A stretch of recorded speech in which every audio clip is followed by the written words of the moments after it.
variabilidad a nivel físico.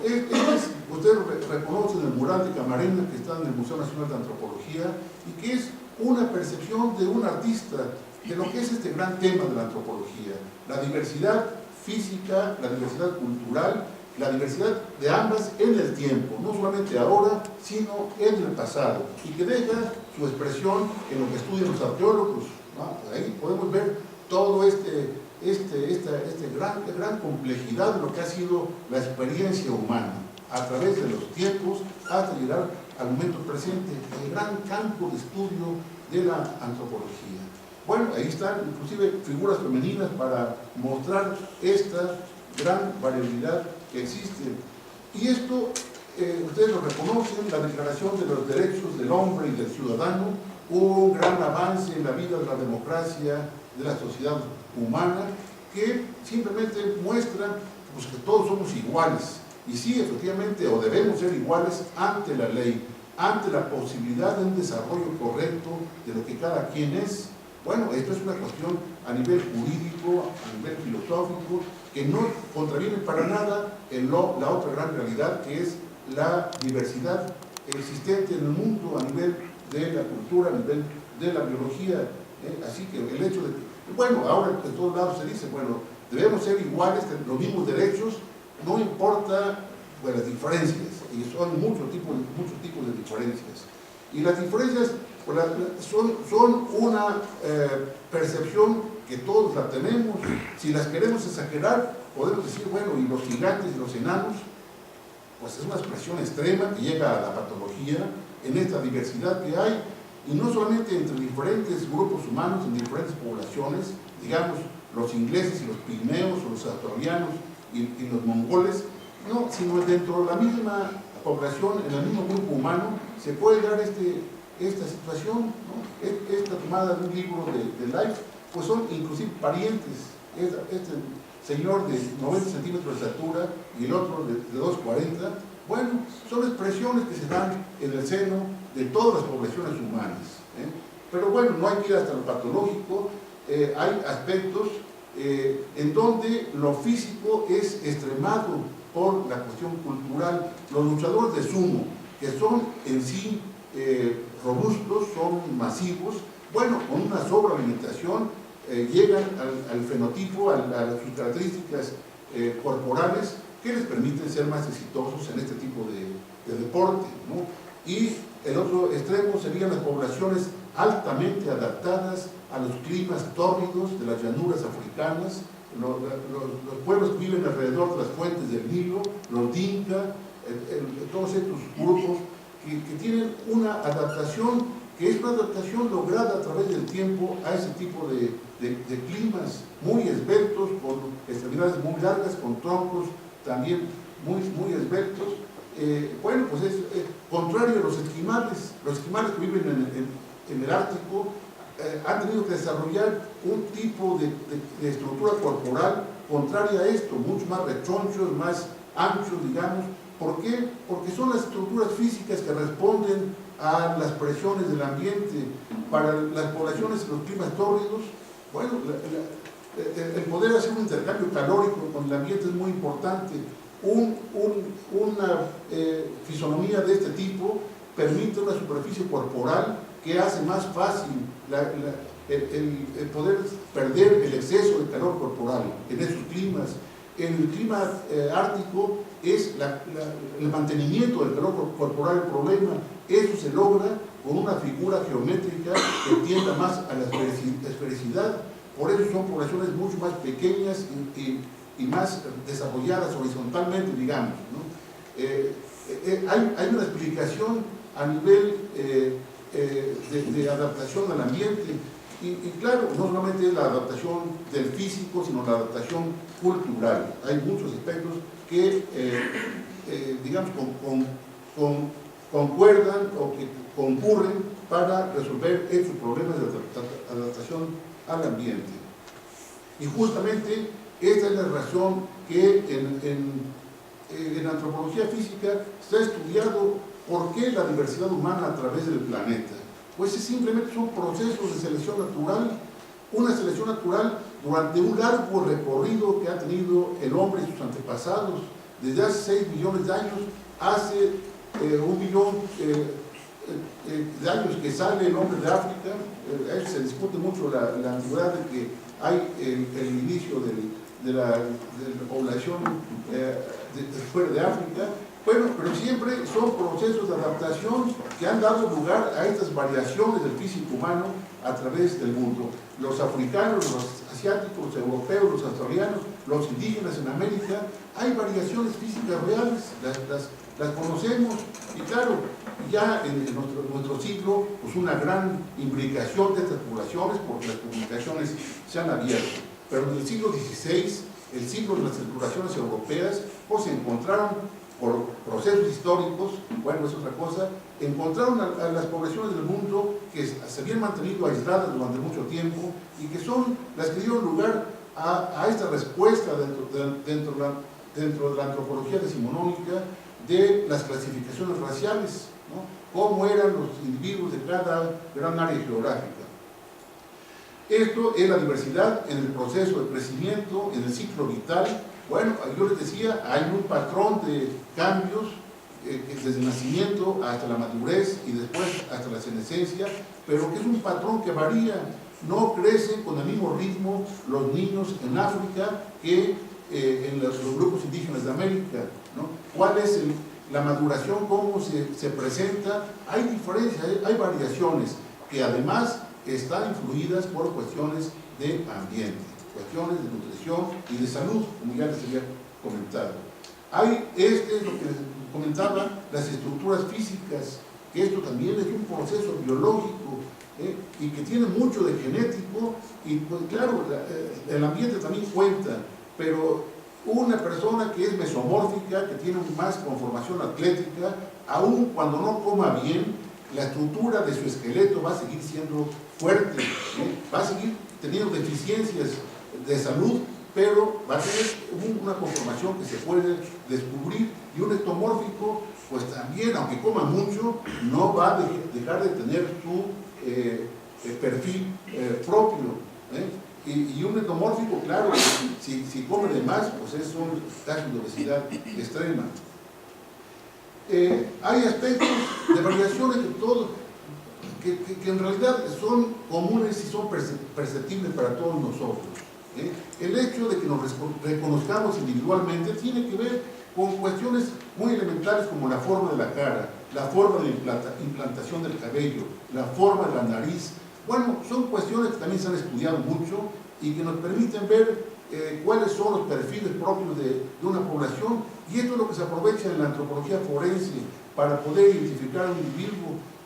Cuando se hace un retrato hablado, pues ¿en qué consiste esto? Que el testigo del hecho delictivo pues dice el individuo era así y así y así, y se va reconstruyendo hasta lograr la identificación de la persona que se pretende identificar como el autor del hecho delictivo. O sea, hay muchos niveles de variabilidad, y aquí me estoy refiriendo a los morfológicos, a los que se pueden ver a simple vista, pero si podemos ver el tipo de sangre que cada uno de nosotros tenemos, pues muchos me dirán, yo soy el tipo sanguíneo 0, o sea, sangre, la llamada sangre universal, o yo soy el tipo sanguíneo A, o el tipo sanguíneo B, o el RH positivo, o RH negativo, o todos los sistemas sanguíneos que existen y que permiten una identificación de población a nivel de frecuencia de estos tipos sanguíneos, o a nivel de individuo, cuál es su propio perfil individual. O sea que esto se puede estudiar en muchos niveles. Y yo les decía, en este momento el estudio de la genética de las poblaciones humanas pues tiene una gran relevancia. En donde sea que vayamos, vamos a encontrar que hay la gente que está trabajando los aspectos genéticos. En toda América Latina hay grupos importantes de investigadores en lo que es la diversidad de las poblaciones en cada gran región. Si vamos a Argentina, si vamos a Brasil, si vamos a Venezuela, hay los grupos constituidos que además están bien organizados para trabajar en conjunción con programas internacionales, ¿no? Por ejemplo, aquí esta es un curso de genética que es muy semejante a los que también aquí se imparten.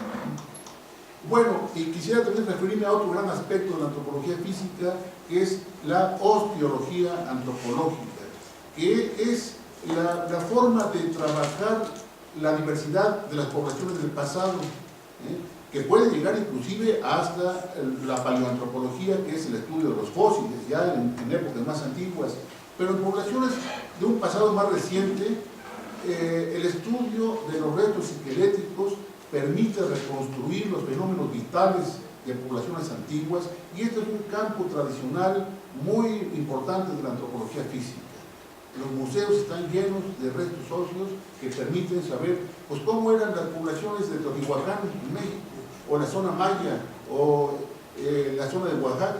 Bueno, todo esto es algo que la antropología física hace muy en relación con la arqueología. Por eso se habla ahora de bioarqueología, la integración de los datos que provienen del esqueleto con los que provienen de la fuente arqueológica y que permiten estructurar, reintegrar lo que son los fenómenos vitales y la dinámica de las poblaciones en las épocas del pasado. Ahí les pongo un entierro, y los entierros pues tienen una gran importancia porque permiten conocer aspectos culturales como la funeraria, el tratamiento a los muertos, que es una cuestión básica en la cultura de los pueblos, quiénes eran esos pueblos, cuáles eran sus condiciones de vida, cuáles eran sus afinidades genéticas, las relaciones de unos con otros. Porque todo esto es parte de la antropología y que siempre hay que ver de manera de integrar lo que aportan las diferentes áreas de la antropología. Entonces, aquí llegamos a lo que yo les había comentado. ¿Qué cosa es la antropología física? El estudio de la diversidad biológica.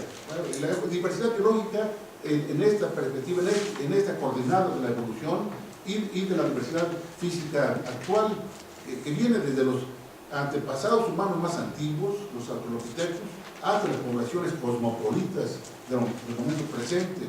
Todo esto es motivo del interés antropológico. Y esta es la síntesis de lo que les estoy hablando, la paleoantropología, el estudio de los primates desde la antropología para poder formular modelos de comportamiento y de características físicas que nos den cuenta de la evolución humana. Porque estudiamos primates, no solamente al hombre, sino también a otros primates, pero en función de la evolución humana. La biología de poblaciones esqueléticas, que yo les mencioné como osteología antropológica, el nombre clásico es osteología antropológica, una formulación más actual sería biología de poblaciones esqueléticas, o la biología comparada de poblaciones, que es este estudio de la diversidad en las poblaciones actuales, la ontogenia humana, el crecimiento y desarrollo de los niños, la genética antropológica, la somatipología, lo que ya les había mencionado, la antropología física aplicada, como el caso de la antropología forense, ¿no? Aquí quiero decirles cómo surge la antropología física. Surge básicamente pensando en cuál es el lugar del hombre en la naturaleza. O sea, la antropología física surge en el seno de las ciencias naturales, con un enfoque de taxonomía, de clasificación zoológica. ¿Cuál es la relación del hombre con otras especies vivientes? Es una aproximación zoológica que después ha evolucionado, porque no es suficiente para poder entender a los seres humanos desde el punto puramente biológico. ¿Y cómo se explica la diversidad humana?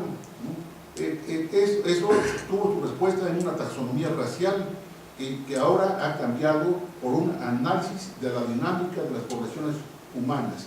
Pero esto, les decía, tiene sus inicios a mediados del siglo XIX, después de la Sociedad de Antropología de París, bueno, es la fundación de todas las otras sociedades científicas en Inglaterra, en Alemania, en España misma, en Italia, y en América Latina, por lo mismo, se comienzan a formar sociedades científicas que reclaman el objetivo de este tipo de estudio. Y todas realmente han adoptado ese común denominador, el punto de partida de la teoría de la evolución biológica de Darwin. Y bueno, yo les decía que la unidad de estudio de la antropología física ha cambiado de la raza, el concepto de raza, como un conjunto de individuos que comparten características físicas comunes, que se transmiten por vía de la herencia biológica. Y lo que les decía, en el siglo XIX, pues los africanos, los australianos, la gente de la península indostánica, los hindúes, los indios de la India, ¿no? Todos son la raza negra, porque compartían el color de la piel, ¿no? Pero eso no es lo adecuado, son productos de procesos históricos muy diferentes. Así que lo que ahora, ¿cuáles son las limitaciones de este concepto racial? En que se consideraba una uniformidad en un grupo humano, ¿no?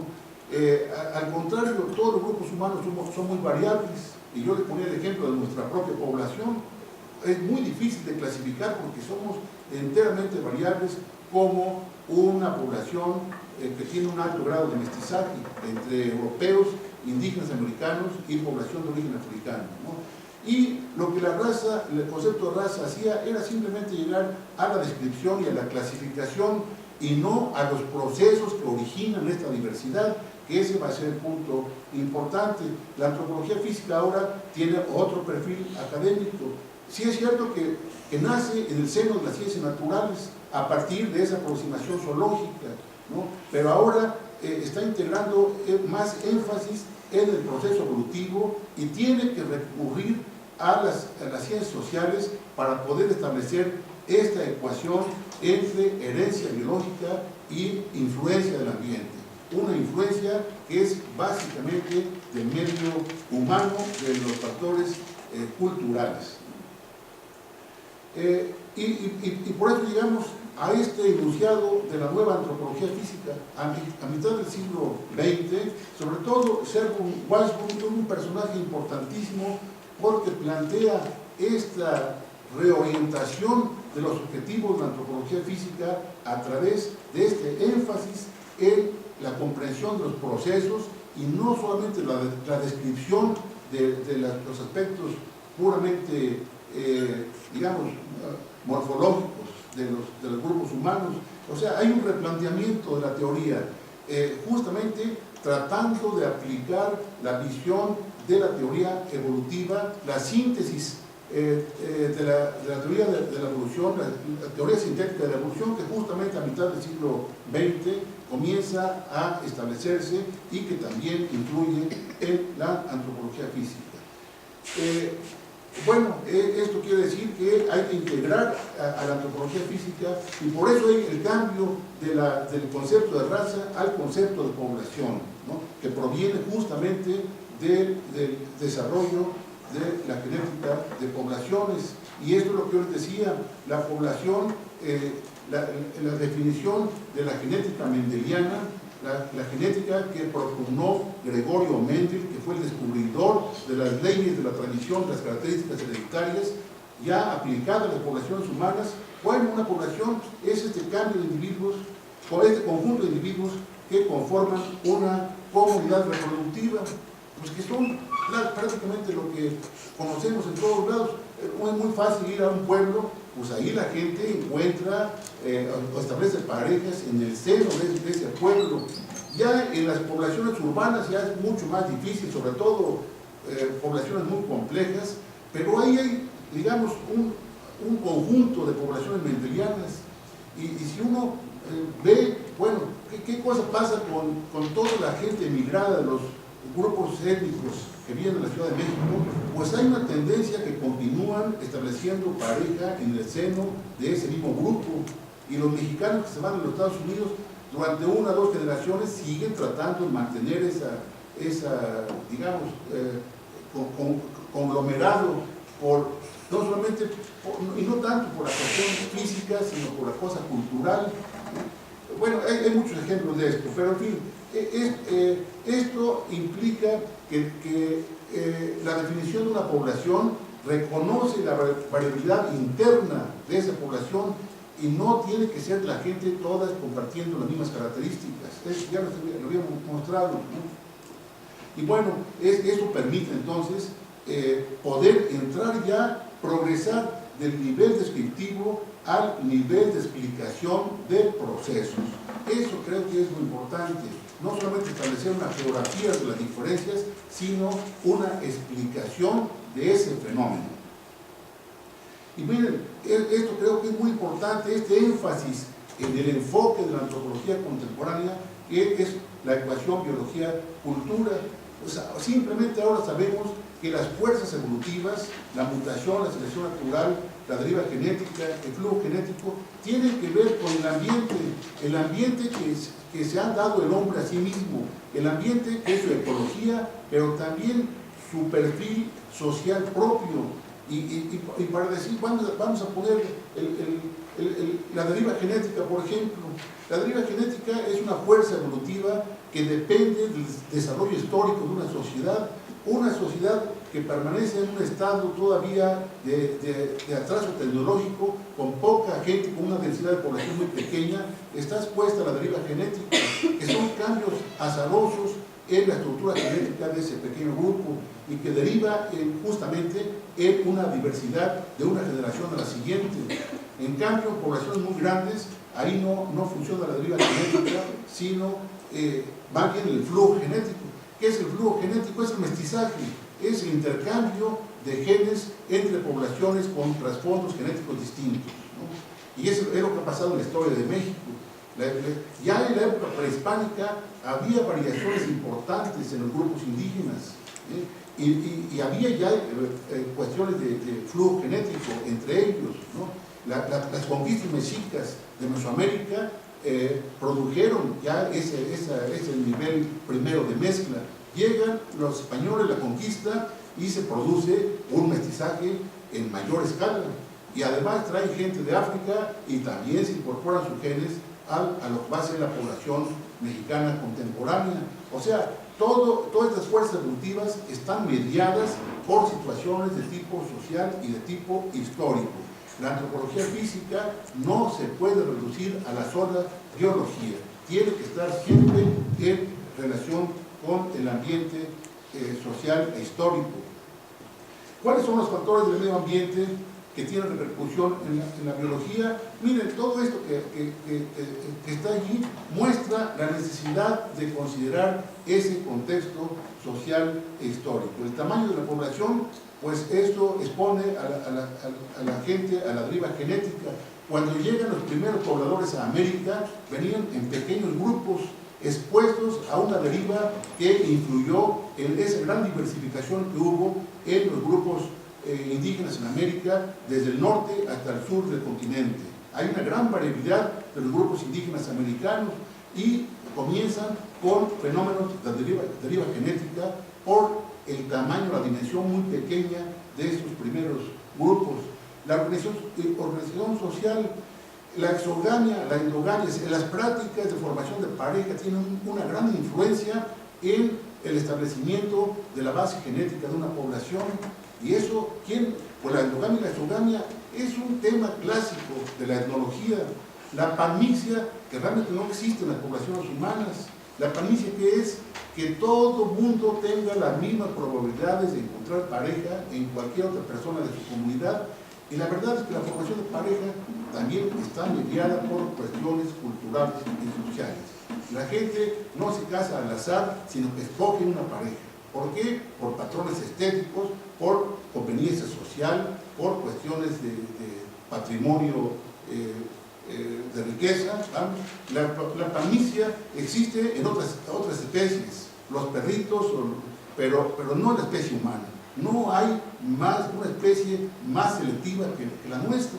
Bueno, y la sociedad nos impone ciertas reglas. ¿Cuál es el perfil de la estética? Pues si vemos la televisión, ahí vamos a encontrar un estereotipo que es el que la gente quisiera aplicar en su caso.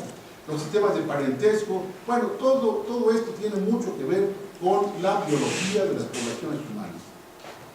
Bueno, yo creo que ya no. La reproducción es el fenómeno que caracteriza a todos los seres vivientes, desde los microbios hasta los humanos. La reproducción es lo que les da la característica de seres vivos.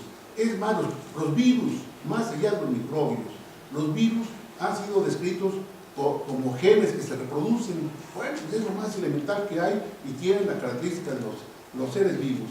Pero en el caso de los seres humanos, el perfil genético de la población está mediado por cuestiones sociales, socioculturales, ¿no? Y eso deriva en una serie de aspectos de análisis de la dinámica de los pueblos, ¿no? La antropología física, ya más reciente, entonces se ha caracterizado por estos elementos: la reflexión teórico-metodológica a partir de Washburn, la diversificación temática. Se ha enriquecido enormemente la temática de la antropología física, se han aplicado los desarrollos tecnológicos de otras áreas de la biología. Ahora estamos aplicando el propio ADN. Era inconcebible hace 30 años pensar en análisis del ADN. Ahora se puede hacer, y no solamente en tejidos de gente viva, sino en restos óseos. El ADN de los neandertales, se ha logrado recuperar el ADN de los neandertales, y esto ha exigido abrir el espectro del trabajo y la comunicación con otras áreas, tanto de las ciencias naturales como de las ciencias sociales. La antropología física ahora ha borrado sus fronteras disciplinarias. A veces uno dice, bueno, esto es antropología física, o ya está ubicada en otros campos formales de conocimiento, pues ya no importa mucho, ya hay este tránsito de allá para acá y de acá para allá. Esto es en todas las ciencias. Creo que este es un fenómeno que caracteriza a todas las ciencias.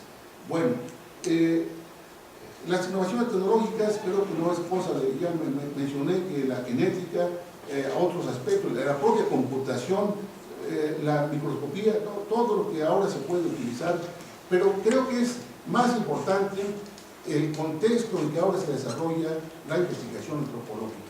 Son contextos que están exigiendo nuevas respuestas a situaciones presentes, en donde también la cuestión interdisciplinaria es muy importante. Todo lo que es la crisis ambiental con sus elementos, pues es un objeto de preocupación y de interés de la antropología en general, y la antropología física tiene ahí que participar de manera muy decidida, ¿no?